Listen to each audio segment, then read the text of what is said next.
दमदार पावलं टाकत जर उज्ज्वल भवितव्याकडे वाटचाल करायची असेल तर केवळ वर्तमानात जगून व इतिहासात रमून चालत नाही. इतिहास घडवण्यात अगोदर इतिहास माहीत करून घ्यावा लागतो, त्यातल्या कडवट सत्यांसह. भविष्याचा वेध घेत असताना, वेगळी पावलं उचलण्याची स्वप्न बघत असताना, ज्या पावलांनी असं वेगळं पाऊल टाकायची ताकद दिली त्याचाच मागोवा घेण्याचा, ते संचित माहीत करून घेण्याचा हा छोटासा प्रयत्न सादर आहे एक लघु माहितीपट पाऊल खुणा. क्वचित चालता गतकाळातून, क्वचित चालता गतकाळातून इतिहासाशी करता हितगुज, आठवणींच्या वेळुबनातून सहज गुंजते सुंदर अलगुज. जुन्या युगातील चीर नव्या परी कथा सांगते शब्दवीणा, भविष्य घडते भूत जाणुनी, म्हणून शोधणे पाऊल खुणा. अभिमानाच्या अपमानाच्या कथा उग्र प्रखर त्या संघर्षांच्या, अपयशाच्या देखील काही तशाच दिगंत भव्य यशाच्या. कथा सुरील्या संस्कृतीच्या, कथा रसिल्या परंपरांच्या, कालचक्र जर फिरेल मागे वदेल कहाण्या अस्तित्वाच्या.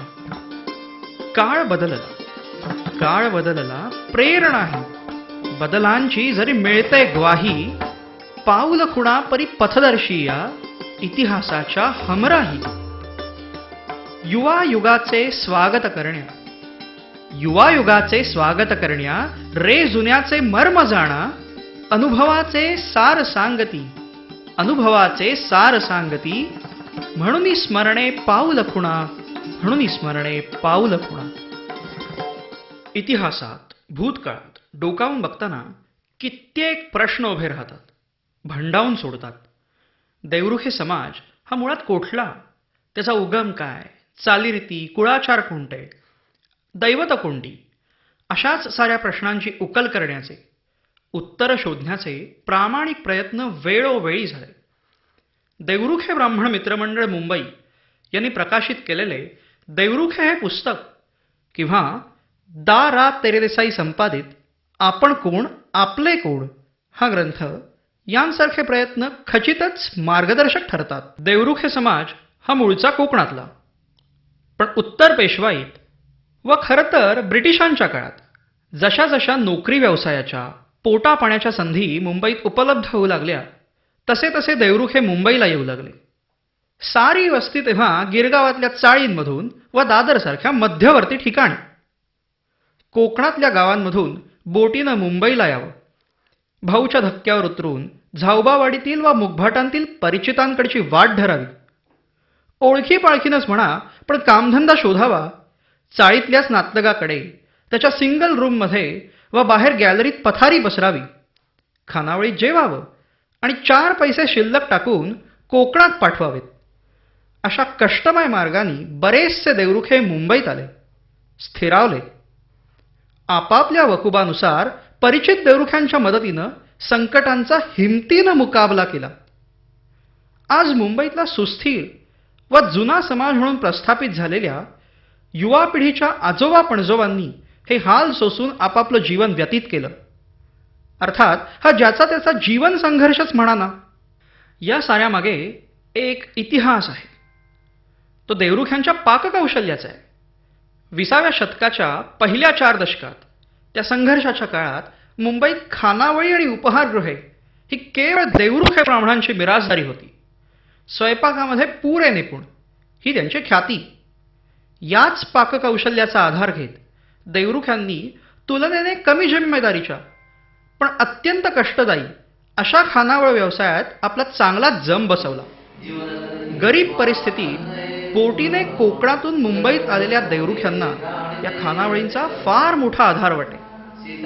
ठाकूरद्वार नाक्यावरच्या सूर्यमहल इमारतीत असणारी सखुबाईची खानावळ ही तर विशेष उल्लेखनीय. मुगभाटातल्या आंग्रे चाळीतील तेरेदेसाईंचे नारायण भोजनालय व गायवाडीतील गजानन भोजनगृह यांच्या आधाराने कित्येक गरीब देवरुखे विद्यार्थ्यांनी आपापली विद्यार्थी दशा निभावली. गिरगावातील विरकर आहार भुवन व 2 हत्तीजवळ फुणगुसच्या बागवाले कुलकर्ण्यांचे हॉटेल अशी देखील कित्येक उपाहारगृह होती. पण आज मात्र त्यातील बहुतेक सारी बंद झाली. या खानावळ धंद्यामुळे सुरुवातीच्या काळात तरी देवरुख्यांना आचारी असंच नाव मिळालं. पण सुग्रा स्वयंपाक ही देखील एक कला आहे याची जाणीव जशी समाजात होऊ लागली तशी अन्य लोकांची देवरुख्यांबाबतची दृष्टीही तिरस्कारापासून पुरस्कारापर्यंत बदलली. या बदलाचे खानावळीपासून कॅटरिंग गुरुपर्यंतच्या परिवर्तनाचे साक्षीदार म्हणजेच गिरगावातील माधवाश्रम हे लॉजिंग बोर्डिंग हाऊस. कैलासवासी धोंडोपंत सावले आणि कैलासवासी परशुराम पांडुरंग महाजन यांच्या कल्पकतेतून किंवा व्यावसायिक धडाडीतून स्थापन झालेले माधवाश्रम म्हणजे देवरुखे समाजाच्या सर्वच ज्ञाती बांधवांचे ज्ञाती संस्थांचे एक हमखास आश्रयस्थान. मुंबईत राहणाऱ्या कामधंदा करणाऱ्या देवरुख्याचा जीव मात्र अडकलेला असतो आपल्या कोकणातल्या गावात. तिथली शेती, तिथल्या बागा, गुरं, सणवार. देहानं मुंबईत असलेल्या देवरुख्यांना भाद्रपदात आणि कार्तिकात वेध लागतात ते गावी जाण्याचे. तिथल्या गणेशोत्सवात, गावातल्या देवदेवतांच्या वार्षिक उत्सवांत सहभागी होण्याचे, अंग मोडून काम करण्याचे, भान हरपून ईशचरणी लीन होण्याचे. भाद्रपदातले गणेशोत्सव आणि तेव्हा मोठ्या जल्लोषात होणाऱ्या संगीत आरत्या त्यांचं एक वेगळंच नाते म्हणाला.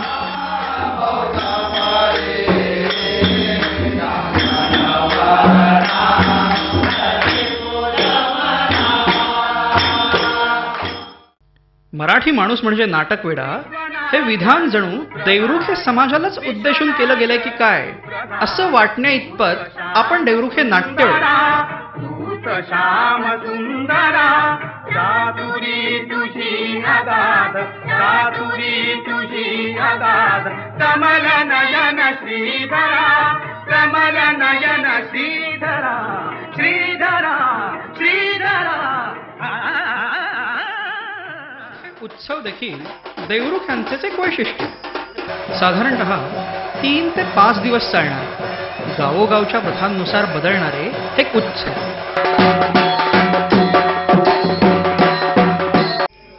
देवांच्या आरत्या,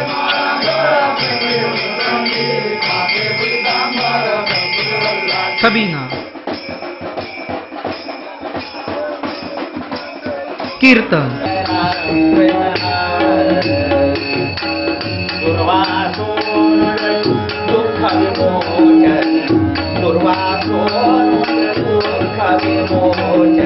सगळ्याच उत्सवांचा एक ढाचा जरी ठरला असला तरी निमकरांच्या कुडली गावातील श्री लक्ष्मीनारायण देवस्थानाचा उत्सव मात्र वेगळा ठरतो.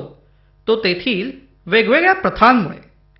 प्रत्येक वर्षी ज्या मानकऱ्याची उत्सवाची पाळी असेल तो देवाच्या नैवेद्याचे बरोबर 5 वडे उकळत्या तेलात हात घालून बाहेर काढतो. प्रसाद म्हणून साऱ्यांना हे वडे वाटले जातात. देवाच्या कृपेने वडे काढणाऱ्याला कोणतीच इजा होत नाही हे मात्र खरे. वाटत गावात देखील श्री लक्ष्मीनारायणाचा उत्सव होतो. तेथे तर चक्क कीर्तन चालू असताना प्रथेनुसार मध्येच कीर्तन थांबवून गोपाळ कला करण्याची पद्धत रूढ आहे. खेडोपाडी असणारा देवरुख्यांचा हा संपन्न सांस्कृतिक वारसा, खरं तर अद्वितीय वारसा ही देखील एक मोठी संपत्ती आहे हे निस्संशय. संख्याबळाने कमी असूनही अत्यंत कार्यप्रवण प्रगतिशील समाज म्हणून जेव्हा देवरुखे ज्ञातीचा उल्लेख होतो तेव्हा निश्चितच या गौरवास कारणीभूत ठरलेल्या देवरुखे ब्राह्मण समाजातील संस्था नजरेसमोर येतात. शैक्षणिक, सांस्कृतिक, सामाजिक अशा सर्व क्षेत्रात भरीव योगदान दिलेल्या या संस्था. पैसा नाही तर शिक्षण नाही, शिक्षण नाही तर प्रगतीही नाहीच. हे दुष्टचक्र भेदण्यासाठी देवरुखे समाजातील गरीब व होतकरू विद्यार्थ्यांना कॉलेजच्या शिक्षणार्थ मदत म्हणून 1907 मध्ये मुंबईत विद्यार्थी सहाय्यक मंडळ ही संस्था स्थापन झाली. त्या पाठोपाठ लगेचच म्हणजे 1909 साली हायस्कूलच्या शिक्षणासाठी मदत देण्याच्या उद्देशाने विद्यामृत पोषक संस्था मुंबईतच स्थापन झाली. मुंबईतील या दोन संस्थांनी स्वतंत्रपणे पण एकमेकास पूरक असे काम सुमारे 50 वर्ष सातत्याने केल्यानंतर त्या देवरुखे ब्राह्मण विद्यार्थी सहाय्यक संस्था या नावाने सन 1956 साली एकत्र आल्या. देवरुखे ब्राह्मण समाजाची बौद्धिक, नैतिक, सांपत्तिक प्रगती या उद्देशाने 1915 साली स्थापन झालेल्या सन्मित्र मंडळ या संस्थेच्या चालनाने सुरू झालेले सन्मित्र समाचार हे देवरुख्यांचे मासिक वर्तमानपत्र आणि सन 1928 पासून पुण्याहून प्रसिद्ध होणारे देवर्षी प्रकाश हे त्रैमासिक.